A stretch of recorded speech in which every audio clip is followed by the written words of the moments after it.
Load into game one. Notice already a Varus ban, but it's not from the team you might expect. Kramer, being one of our big Varus players. But it's all about pinching AD carry. The big story this week has been a lot of Caitlyn Varus focus, and then Tristana jumping up finally in Korea. It took 7 weeks for her to become contested. But Tristana a lot more contested recently than she has been in the past. Looking at this game though, the Xayah Rakan is denied, but notice the first time we've seen Rakan banned over Xayah, just because Tucson this season is 5-0 on Rakan. Not all of that is Xayah Rakan. He has been a monster on Engage, and giving an Engage tool to Tucson at your peril for Kongdoo Monster. You just don't want to do it. There are a lot of other picks, but when you see one of the best supports, if not the best, in this season alone, having that much success on that one pick, you got to take it away. We see other big meta picks here on 8.4, Olaf and Skarner being taken away. That does leave the Sion, though, for Afreeca. Yeah, it feels like Azir and Sion are the most contested here. With Ryze banned away, Azir looks the strongest of the possible mid laners to be played, but Sion is the true flex pick, and we know that Kuro has played it 3 years ago on the GE Tigers, so he's ready to go. Even though it sounds like Sion was old Sion back then, that was actually post-rework. They went for Banner of Command, mid lane Sion. So the Sion flex pick on blue side, just power for Kongdoo Monster on red side. They're able to pick up the Azir we mentioned, the Tristana preferred to the Caitlyn. Let's see what Kramer wants to do. He's only played a single game of Caitlyn. It was a loss. You can still go Ezreal, but that usually means you have to play pretty extensively in other lanes around the Rift. I like that Kongdoo Monster going ahead and picking a couple of the very high-tier picks here. Kongdoo Monster overall, they haven't had a lot of success, but Edge, in fact, has a winning record on only 2 champions. Well, I guess Galio is as well, but he's only 1-0. But you look at Zoe and Azir to the 2 that he has a winning record, so you see that come through. The picks you were talking about, Sejuani and Ezreal is going to be picked up here for Kramer after all. Ezreal has been less reliable recently in the LCK, but hasn't been that bastion of fan anger that it has been in EU and NALCS, where it gets outscaled very frequently. Could still happen this game, but the nameplates on make you less likely to expect that. Does mean they have the freedom to play other lanes, and also they can draft a dive comp with the rest of their picks here. Backline access, the Alistar is very often paired with the Ezreal, because Alistar goes off and does his own thing in the backline, and Ezreal has self-peel with the Arcane Shift in his backline. So a lot of options here with the Ezreal usually engage. The Leona might also be a consideration, even though Rakan is gone.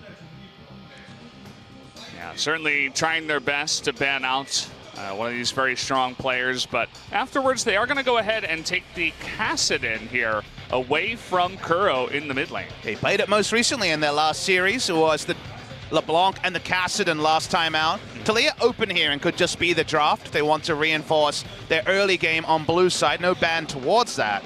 Looking for support and also top lane. Against Tucson, you might actually consider the support counter pick to try to get Tristana a winning lane. If you have a losing lane with Tristana, you lose a lot of value out of her as a pick. Braum does exist, and they might actually just flex here. We haven't seen as much support on recently, and Roach is largely a tank-only player. So we'll wait and see, but looking like top lane on. Afreeca's flex might actually be the return of that mid lane Sion.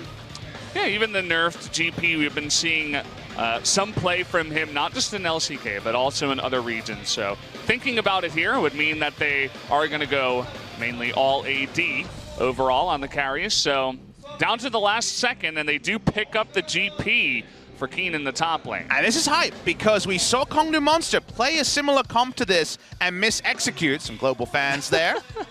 And EU West. Triggered, I love it. EU West. All right, no NA fan right there. That's definitely a European fan. We know what side of the war they're on. They're on Europe's side. Braum is locked in for the final pick, and again, the takeaway here is that Kongdoo are now going to have to execute against a team that has gone very much for the mid-game. They have Gangplank as some late-game damage, but they are very much mid-game centric. Ezreal as the main bridge, and then Gangplank as the late-game. Physical damage only. Let's see if Afreeca can execute the comp that Kongdoo Monster was not able to. Yeah, it certainly shows some nice confidence from the side of Afreeca that I definitely believe they deserve. But we'll have to wait and see after we get into the game to see if they can actually make it work. Whereas Kongdoo go pretty standard here. They got that Azir and the Tristana for the late game and a big beefy front line with the Ornn and the Zac. Oh, Kongdoo Monster have a great teamfight wombo comp. So many options. Their teamfight in the late game outclasses that of Afreeca on paper. But I love games like this where the blue side team has a draft with very specific timing windows and win conditions, because as a color caster, you can be very attentive to where the game is at, where the game state needs to be, and have they hit their win conditions. It's all about the first Baron for the side of Afreeca. It's all about the early moves, the 2-item Ezreal power spike, and Gangplank's ultimate, allowing them to bridge to Gangplank hitting his late game power spike. So a lot going on specifically for Afreeca. For Kongdoo, if they get to 35 minutes and they're not in a gold deficit, they probably just straight up win because their comp is more flexible than that of Afreeca Freecs. Yeah, always have to lay down the law in terms of what their win conditions are. It doesn't matter which teams are on the Rift. If you get yourself into a position with a certain comp that Kongdoo has built and they don't make any mistakes from there, they definitely could go on to win the game. So I like what they've done with their draft. They're definitely giving themselves a nice, chunky win condition. Engage, teamfight invulnerability, mixed damage, 2 consistent damage dealers, long-range engage, both committal and non-committal. There's so much good going on for Kongdoo. Well, guys, this is going to be a nice, fun one to begin the night. It's going to be Afreeca versus Kongdoo. Let's get into it.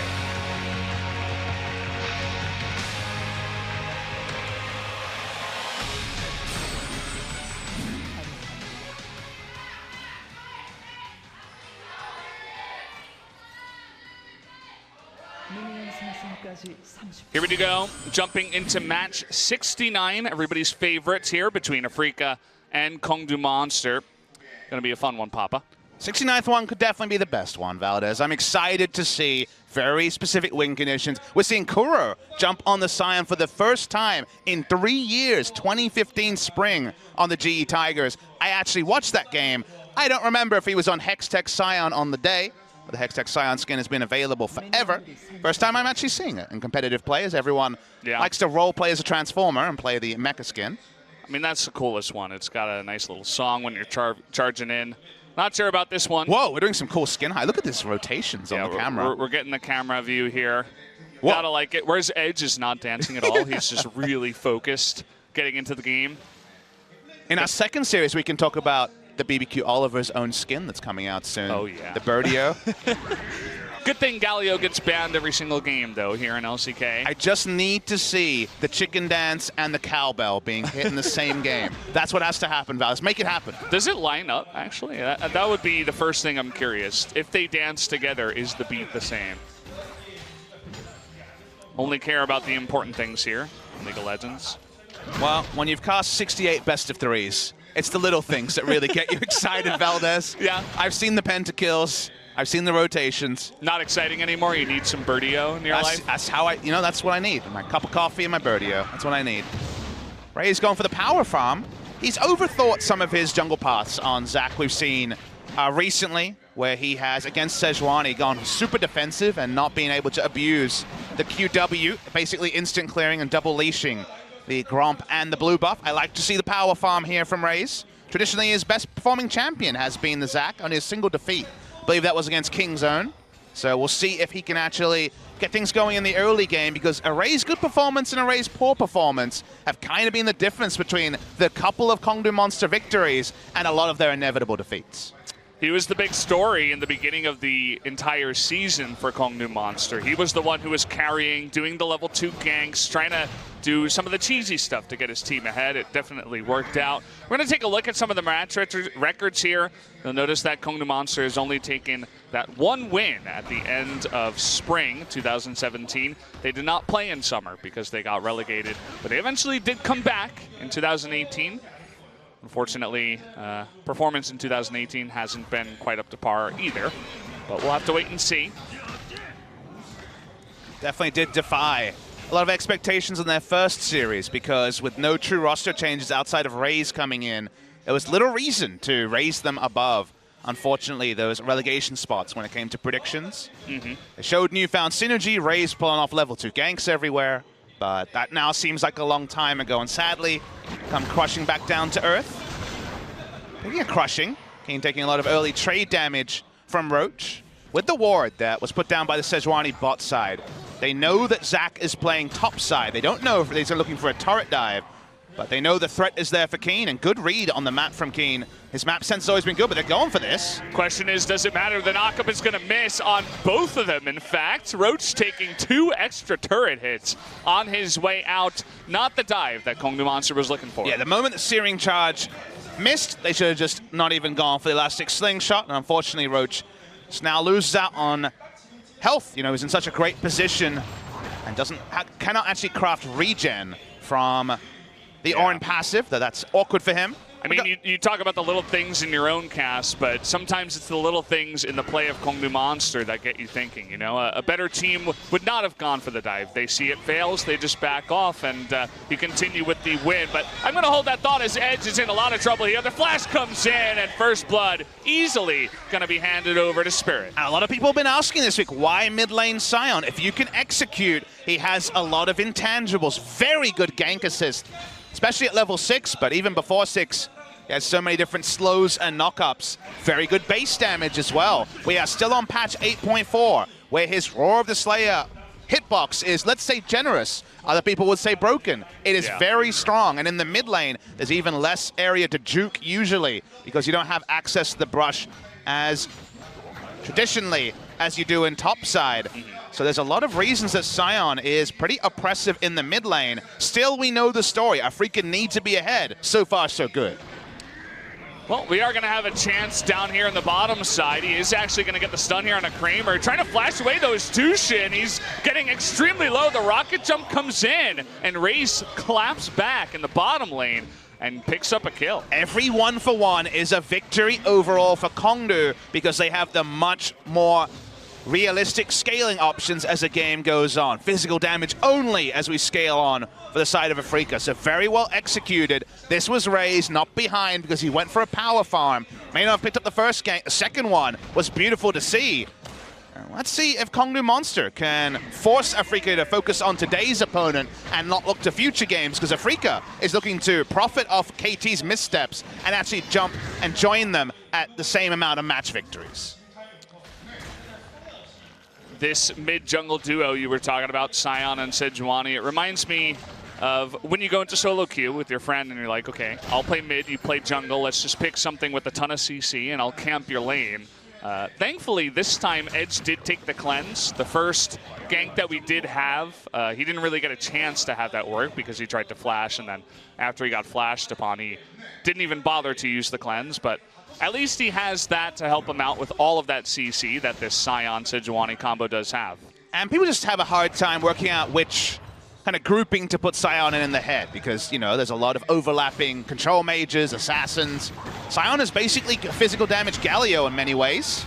Knockup misses again here from Roach, but now Call the Fortune coming in as he does pick him up. The kidnap as well. He's trying to fight back with his own cannon barrage, but the flash comes in. Now Kuro trying to go 1v2. There's going to be the big knockup. Spirit coming from the river as well is going to be knocked dead as well, but Roach getting extremely low. Spirit looking to get that stun on in, but is it enough damage from the Sejuani? Kuro not able to close the gap. They're going to split their attention. Spirit onto one. Roach looking dead on the opposite side. He's having trouble getting Zac down here, but he does as the Globlets do come in, and finally Kuro on the backside also picks up his own kill. Because it took so long, Kongdoo Monster are going to be able to deny a lot of CS in the mid lane. The entire time Afreeca was splitting their attention because they wanted it to be a 2-for-1. They get it eventually. So you could say that they do reap their reward. Watching the replay, I mentioned the physical damage Galio. You will note that the Sion is able to get to this overall. Watching the replay, with flash down, he was always going down. Very good use of the kidnap. We've seen some ordinary kidnaps this week. They eventually get the kill, but Sion gets there because he has that ability to roam in a different way to the hero's entrance. and then the Yakety Sax plays. It takes a long time. They want both kills, but Roach just won't die because Bellow's breath keeps coming off cooldown. The observer's saving us the trouble. They're like, you guys already saw this. You don't need to see it again. Edge only through that, though, is able to pick up a shot, get the stinger, and equalize CS. Notice he's not able to get a CS lead. That's the only awkward part, because the extra time off the Rift or off the mid lane for the Scion should have been advantage Azir. Yeah, he's trying to farm up as much as possible, but having some trouble with it. We're taking a look down here in the bottom lane. There was only that one gank so far. Kramer and Tushin overall turning into one of the better bottom lanes that we do have, and I think that definitely comes off the back of Tushin's fantastic support play. Where would you rate them overall as a bottom lane in LCK? I find it really hard to do that because it hasn't even been Afreeca's preferred bot lane in the past 2 weeks or so. I think when I want to selfishly rate supports, I'd have Tushin top 2. Mata's really impressed me recently, but over the course of the season, I think Tushin has the edge. Tushin, Mata, and Gorilla would be the top 3 for me, as Gorilla has so many stars on his team, it always gets hard to rate. I remember last year when we were rating the top 10 players in the world, Jat, Deficio, and I, it was that struggle of how many Longzhu players could you include in the top 10. And in the end, we were wrong, obviously, with their performances, but I stand by with the expectations because they always look so clean. And now we have them dominating again, and that's another headache when it comes to top players in the world. But Tushin has just been able to be consistently good with 2 different AD carries, which for me pushes him over the edge. The fact that he's been that consistent, switching between Kramer and aiming, is just insane. It's a really big ups to a player who had a middling season last year and has been outstanding in 2018. Yeah. It's somewhat on the level of Wolf jumping into the jungle and being able to have a decent job. Now, had he had a massive successful performance, we could have said, wow, he really is on another level. But that's to be debated as well in the community. And especially if he can perform like this in playoffs, because Afreeca's certainly making it to the playoffs unless they have complete free fall in their next 4 matches. So if they can actually perform and win a match in the playoffs, that'd be big. Spirit's looking for the lane gank. Trying to hop away here, but you only have so much escape without your flash up. So a nice lane gank there from Spirit, and Ray's just going to give up on the Rift Herald. It's just too risky with his top laner going down. And they have so much defensive vision. Credit to Kongdoo, they have 4 control wards on the map, and they know they are in a scaling position. Sadly for them, nothing on the bot side and nothing around the enemy blue buff means they had no ability to contest. You want at least trinket wards on 2 camps so you can use that to infer where the enemy jungler is, but there is less vision on the Rift with Tracker's Knife removed, and the end is usually there'd be at least 1 ward to tell you is the enemy jungler top or bot side. It wasn't there for Roach, so the lane gank is successful. Raze overall not having a bad game so far on the Zac that we did mention earlier is one of his best, sitting at 3-1, but still needs to do a bit more. We'll see if he can have some good performances later on in the game as well. We've seen Zac struggle with that a little bit. The Rift Herald does go over to Spirit in the top lane as Raze is trying to gank in the bottom side. Was going to be spotted out here, and they do just back off. He was spotted out on a ward and yet went in for it anyway. It was pretty clear when Kramer and Tushin were milling backwards that he was in vision. He will disengage. Notice that the control wards are bot side. You might think, okay, Kongdoo Monster, it's 12 minutes in. Why do you have 3 control wards? We have to again remember that Afreeca Freecs have a massive early game team comp here that peaks around 20 to 25 minutes. How do those team comps play? Whether it's a Gallia or a Scion, people teleport to the bot side to a ward and go for a turret dive, try to get the first brick, the first blood turret, and then play the objective game around Baron. That is exactly how Afreeca want to close out this game. It's exactly how Kongdoo Monster weren't able to play just a few weeks ago, a few matches ago, I should say. And so it's all about repelling that. Can they repel this mid lane push as well? Looking unlikely here. You got 2 members as well as the Rift Herald, but a double knock-up onto Kuro and Spirit. Not really going to be able to kill them here as they're both incredibly tanky, but at least they buy some time to chip away at that Rift Herald, and in fact the turret is going to stand for now. And when it is Scion and Sejuani, 200 health turret might as well be 1,000 because getting through an Azir and actually doing turret damage as melees is almost impossible. So really big that Raze was able to do that. He held on to the Let's Bounce as well. Would have been no value in using that as Scion just ulted out of it. Afreeca still continuing to play on the front foot, as they need to on this draft, as Secret roams up. Well, they certainly have the ability to get aggressive here. Trying to steal that away, and in fact, the smite does go over to Spirit, takes that red buff away. Secret making his way into the mid lane, saying, I don't have unsealed spellbook, but I could certainly walk here to help out against this push. Yeah, I mean, bot lane had recalled, so he didn't need to be with the Tristana, just trying to help the Azir actually get a decent recall timing. He will be able to go back now. 1 health. Oh boy. That's awkward. 1 health onto the blue buff means that Spirit picks it up, and that's relevant for Kuro, who will chunk through mana, catalyst or no. Means he'll probably have to go for an earlier recall, and could even mean the turret will last longer. So very unfortunate on that one, as Spirit says, whatever, trying to push up anyway. Maybe Emperor's Divide might be wanted to be used here. Looks like he's not going to go for it, and a Consolation ultimate gets thrown out there by Spirit, saying, hey, get the hell away from this. This is our turret now. It was a present. It was a trade. He offered it as a 1-for-1. He was like, look, we took a turret. You can have a Sejuani ultimate. They're really trying to push this as fast as possible. I mean, you got the Ezreal starts tier, but goes immediately into Trinity Force as well, trying to get that early lead with that item. And at 1 item, they are insanely far ahead in every role except for the mid lane. Nashal's Tooth versus the Abyssal Mask is a little bit more of equivalence, especially because there's not a lot of magic damage on the side of Afreeca to synergize with, but double Trinity Force. Afreeca want to fight for everything right now, and Kongdoo Monster want to RSVP maybe, and then consider their options over time. So we continue to use that as the basis of where this game is going. Afreeca want to start taking down more turrets, want to pile into top or bot lane, and up the pace of the game. And Kongdoo Monster are all about the 3-item power spike. They're still on the way. Yeah.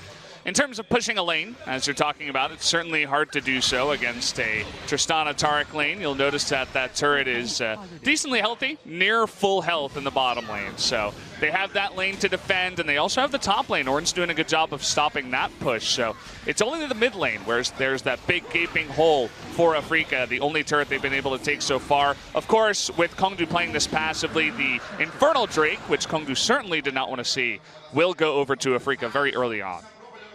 Has a lot of synergy and could be a bit of insurance when it gets to the later parts of the mid game. They'll have enough oomph and damage to push over the edge.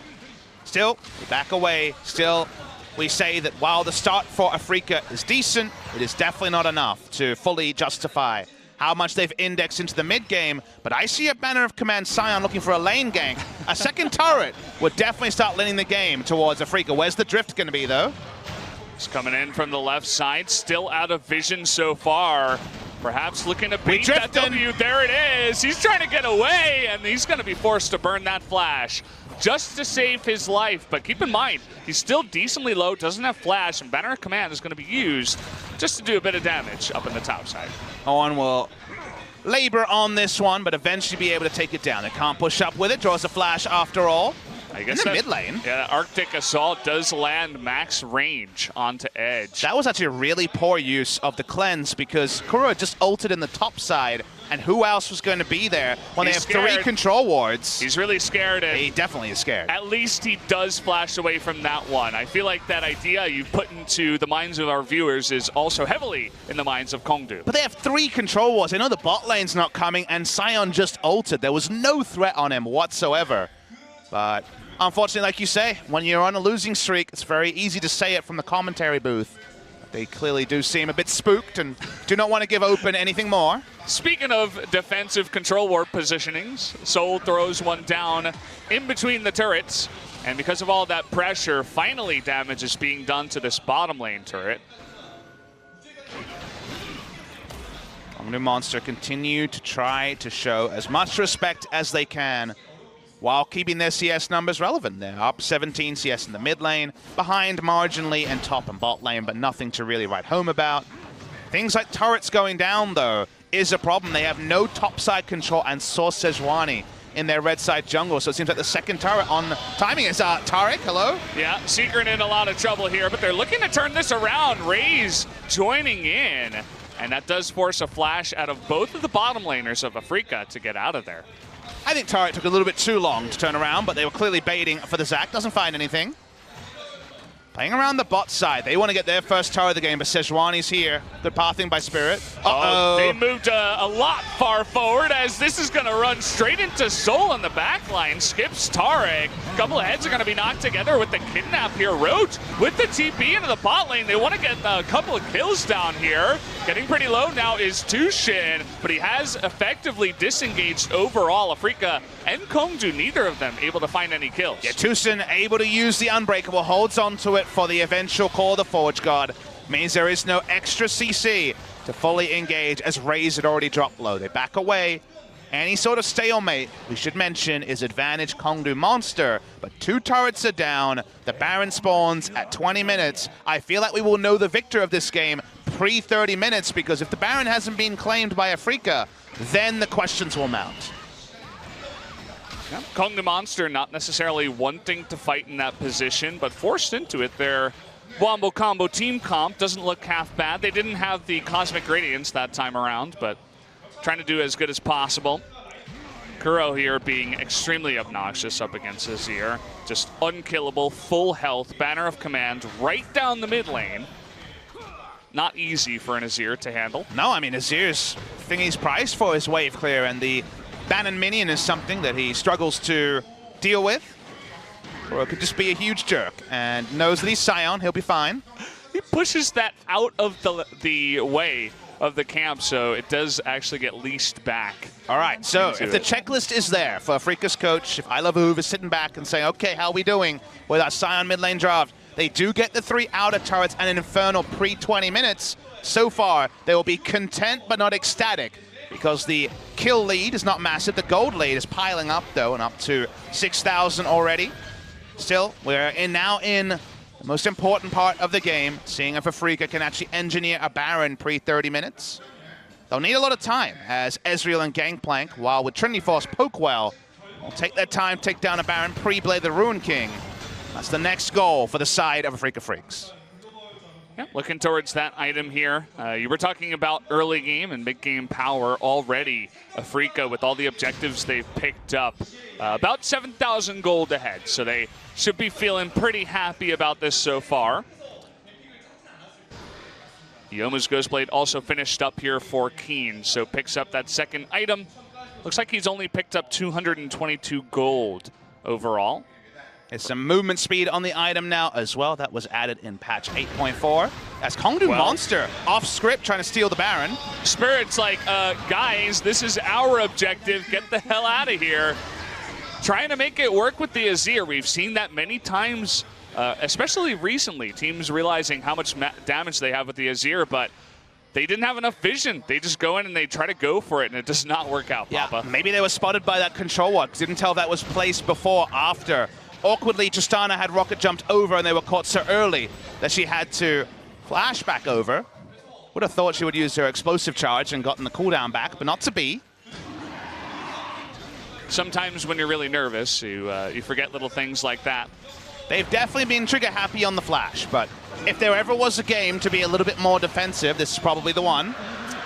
Well, we got a third Infernal. Kongdoo, they're really hating the RNG gods right now. But, well, what are you going to do? Already 2 Infernals. We have the new buffs to the Elder Drake as well on 8.4. So if they get to that moment in time, I don't even think the game is going to get that far, but why does really Roach have a Negatron cloak? There's literally almost 0 magic damage. That's a bit of a mismatch. I don't have an answer for you. If you remember Kongdoo against Jinair, really it was a Cho'Gath top lane against Kongdoo's comp that went Sunfire into Thornmail, which is the sort of items you'd be looking for from Roach. I really don't get the Negatron cloak at all. In the context of this game, you're definitely not going to be DPS down by the Scion Roar of the Slayer. Yeah, I mean, it was just to get the Abyssal Mask, but the big question is why? Yeah. Why do you really want that? I suppose it helps out your Azir when you get to the really late game, but is it worth the 3,000 gold you're spending on early? I would wager no. So that's a bit interesting. He has the Abyssal Marks now. Glass half full, I guess, that the Azir can push over the edge. Definitely seems like a little bit of autopilot, which is the last thing you want when you're trying your hardest to win the first game in 19 games, Papa. If you're ahead, Abyssal Mask is nice in this game because you're buffing up the Azir. If the Azir was 4-0 and the rest of the team was behind, maybe that's what you do. But 10% more magic damage against a magic resist stacking team with Banner already into what looks to be 2 banners and a locket. It could even be 3 banners, who knows? Is definitely not going to be 10% of a lot. It's going to be, unfortunately, not the most mathematically useful item. It is probably going to be a standard build in almost every other game. But in this game, you go for the situational Sunfire or the situational armor item and just get tanky to physical damage. That's your only job as the Ornn. Well, you spoke about first Baron, although Kongdoo really wanted it to get it for themselves. Afreeca is finally putting in the work to clear out the vision and begin threatening this first Baron. It's a bit early. I mean, they do have the Ezreal working towards that Blade of the Rune King eventually as his 3rd item, but not quite there yet. But they definitely can still bait Kongdoo into a fight here. And Soul's rolling on. You know, he's getting closer and closer to 3 items. Had 2 around the 19-minute mark, so second Zeal item comes in and everyone diagnoses that Tristana goes from annoying to just feels overpowered in terms of how much damage she can push out. Second Zeal is already there. All about this moment, though. We're halfway through the 20 to 30 minute mark we said would decide the game. Baron has not been claimed. There is map control for Afreeca, as you would expect, but still no clear sign that Afreeca Freecs will pick up that Game 1 victory. Well, here we go. They're just going to go straight onto Raze. Do they have enough damage to take him out? That's going to be an easy yes. There are 5 members over here. TP is going to be used, trying to time that stun with the Scion. Not going to work. And he does get out of there, but Secret in the front line helps out his team with the Cosmic Radiance. Nobody dies, in fact, on the side of Kongdoo. But Afreeca know they need the Baron right now while Raze is low. He has Warmogs already, though, so he can walk up. Crucial that Ray's able to survive that turn into Secret. Boy. No more Cosmic Radiance now. The flash comes in. Secret trying to heal himself up, but it's not enough. The knock-up from Roach, but he's putting himself in a position to die as well. That's going to be 2 kills going over the side of the Freeca and probably the Baron. In a 4v5 as well, because of the face check, they got too risky. Now they wanted to contest the vision. Give up 2. Raze is still alive, but he's going to walk over just the most wards set up for exactly this moment. Oh, the barrel onto 2 members. It's going to be 2 of them going down, and now only Raze left over. Afreeca, they wanted to get as many kills as possible, specifically Raze before the Baron, but getting 4 kills overall, not a bad trade. And Kongdoo Monster tried to dot the I's and cross the T's for 24 minutes.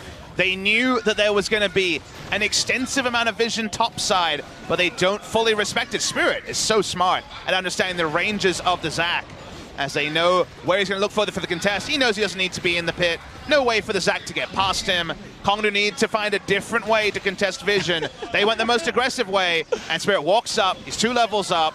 Goodbye Zac, and goodbye Baron buff for Kongdoo Monster. Certainly Afreeca, well, that's not going to work out. They're putting on a show here. This is the textbook play of how to play this kind of composition. They're making it look really strong on this patch. They put down 1 ward. They cannot see into this, which they know nothing about where the enemy is. All their tools are down. You can't walk that far up. Secret doesn't matter if Raze is next to you. They don't have the tools. Ezreal can skip past. Everyone is free. That was a 4v5 as Kuro was teleporting in the back half of the fight. Too easy for the side of Afreeca. Now there's double Bannon. Now the base will be broken. Double Bannon coming in, and the flash forward from Kramer as well. He is bloodthirsty. Unfortunately for him, the kill goes over to Keen. But what they want really is the kill here on the Kongdoo Monster. They want to end the game right now, Valdez. They got those 3 bannered up minions here with the Baron coming on in. It's the zoo. Everyone's here. I know. Only 1 cannon, but he's got his 2 friends in. Kuro playing with his food on the back line, giving Kramer so much room. These guys, they want to go home early. Tristana disappeared. That's certainly going to be the game. Even the call on the Forge God gets blocked. And before 28 minutes, Afreeca take game number 1. And that was beautifully done. 20 to 30 was where the game would be won by Afreeca with that Baron setup. You made a bit of a flop there. You thought that he was zoning for his Ezreal. Oh, no. It was the double Bannon minions and also the caster minion. The MVPs are always the Bannons on patch 8.4. He went for so much zoning. Comically tanky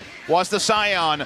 Keen looks on. He didn't get to play Sion this game. He's a bit depressed about that. They still pick up the victory. Very clean stuff, and actually a tutorial for a comp that Kongdoo Monster couldn't execute on earlier this week.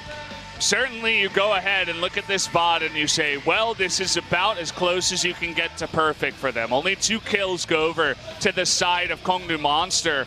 I don't even know if a single turret went down. I don't believe so. It was very close to a perfect game and very perfectly executed with their composition. And timely, because I've been able to watch a couple of games. I saw Senkux playing the mid lane Sion. We've seen teams like Kongdoo Monster play it and not execute like Kingzone was able to. So they're showing us a tutorial on how to draft around a mid lane Sion. The flex was beautiful. Nice game 1 for Afreeca. Afreeca is certainly looking like the better team. Let's go to a quick break before game number 2.